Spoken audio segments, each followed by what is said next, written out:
الحمد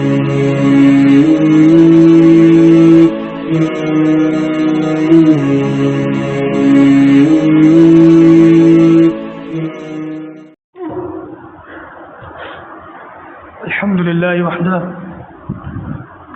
والصلاة والسلام على من لا نبي بعده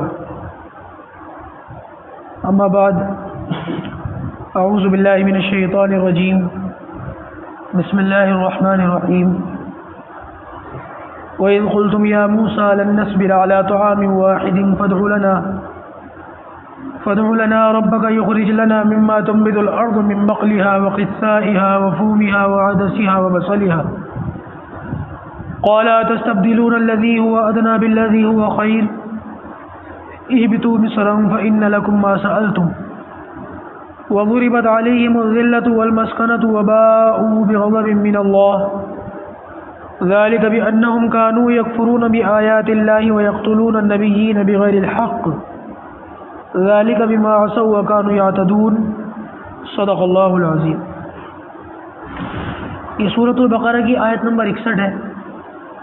اللہ تعالیٰ فرما رہے ہیں وَإِذْ قُلْتُمْ، اور اس وقت کو یاد کرو کہ جب تم نے کہا، بنی اسرائیل نے کہا، یا موسیٰ، اے موسیٰ، لن نصبر، ہم ہرگز صبر نہیں کریں گے، علی طعام واحد، صرف ایک ہی کھانے پر۔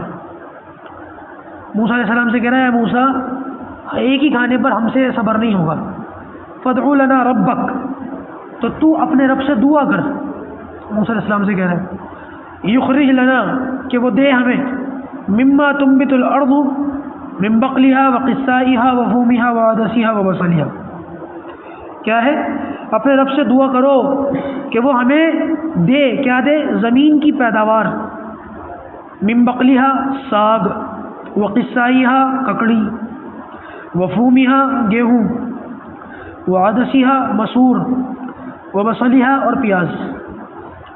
ہمیں ذرا اناج کھلاؤ، سبزی کھلاؤ، ایک ہی چیز نہیں کھائیں گے ہم، پک گئے کھا کھا کے۔ اور اللہ حفاظت فرمائے، قریب کیا بلکہ جھگڑنے لگے موسیٰ علیہ السلام جب مصر میں تھے، غلامی کی زندگی تھی، کھا پیتے رہے تھے، تو نے ہمیں وہاں سے نکالا، تیری وجہ سے اس مصیبت میں پڑے، یہاں پر آ کر کے نہ گھر کے رہے نہ گھاٹ کے، اور اب کھانا ایک ہی قسم کا مل رہا ہے۔ تو بھائی قیدی تھے تم لوگ، سزا ملی تھی تمہیں، کوئی وی آئی پی کیٹیگری کے لوگ تو تھے نہیں، حالانکہ وی آئی پی کیٹیگری کے لوگ تھے، بیت المقدس کی حفاظت تھی، نبیوں کی اولاد تھے، نبیوں کے خاندان تھے، لیکن اللہ تعالیٰ کی نافرمانی کر کے وہ وی آئی پی کیٹیگری تم نے خود اپنے ہاتھوں سے تباہ کر دی۔ اب جب قیدی ہو تو قیدی کی طرح رہو، جو مل رہا ہے کھاؤ، اس میں بھی بغیر محنت کے مل رہا تھا، گوشت مل رہا تھا، تیتر بٹیڑ تو بڑی جو ہے وہ مہنگی چیز سمجھی جاتی ہے، ان کو بیٹھے بٹھائے مل رہا تھا۔ تو کہ اللہ یہ ہم سے نہیں ہوگا، ہمیں ساری چیزیں چاہیے جو ہم مانگ رہے ہیں، ہماری ڈیمانڈیں پوری کرو، اپنے رب سے دعا کرو ہمیں یہ سب دے۔ انتہا درجے کی گستاخی ہے ان کی۔ قولا، تو موسیٰ علیہ السلام نے ان کے جواب میں فرمایا، یہ وادی تی کا واقعہ آپ سمجھ رہے ہیں، اسی وادی کا جس میں یہ لوگ تھے۔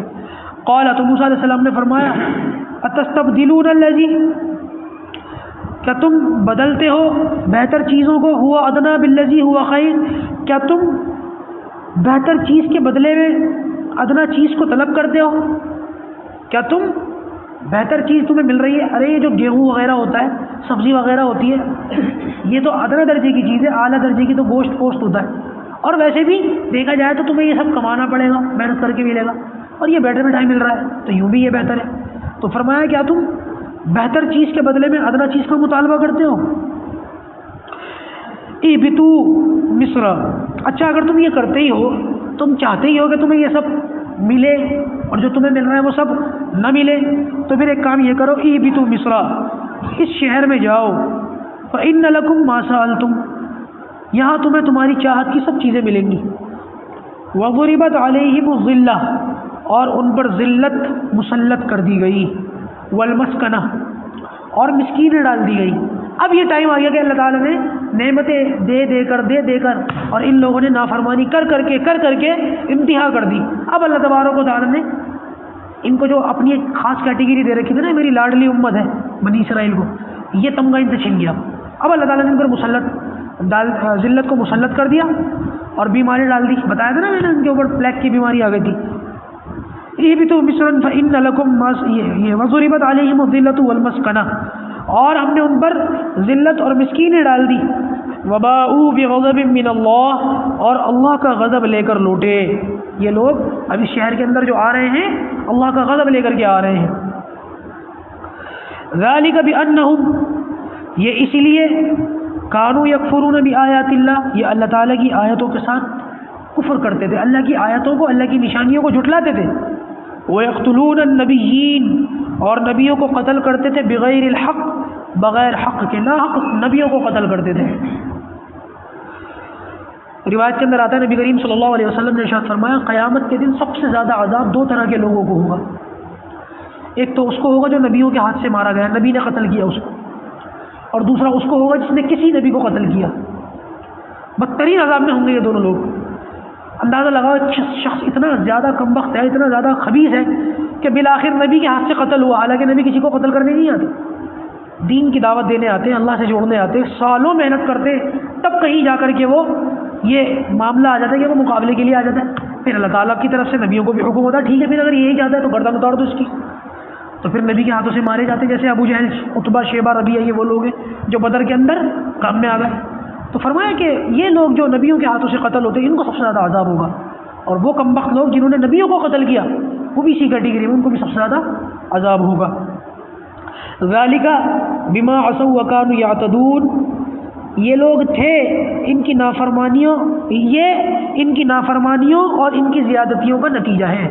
ذالک بما عصوا وکانوا یعتدون، یہ جو نافرمانیاں کرتے تھے اور یہ جو حد سے بڑھتے تھے یہ اسی کا نتیجہ ہے کہ اللہ تبارک و تعالیٰ نے ان کو اب ذلت میں ڈال دیا، ذلت کے گھڑے میں ڈال دیا. آج تک یہ لوگ ذلیل ہیں، آج تک یہ ذلت کا تمغہ اللہ تبارک و تعالیٰ نے طوق ذلت کا آج تک ان کی گردن سے نہیں نکالا، آج تک ذلیل ہیں، آج تک پریشان ہیں.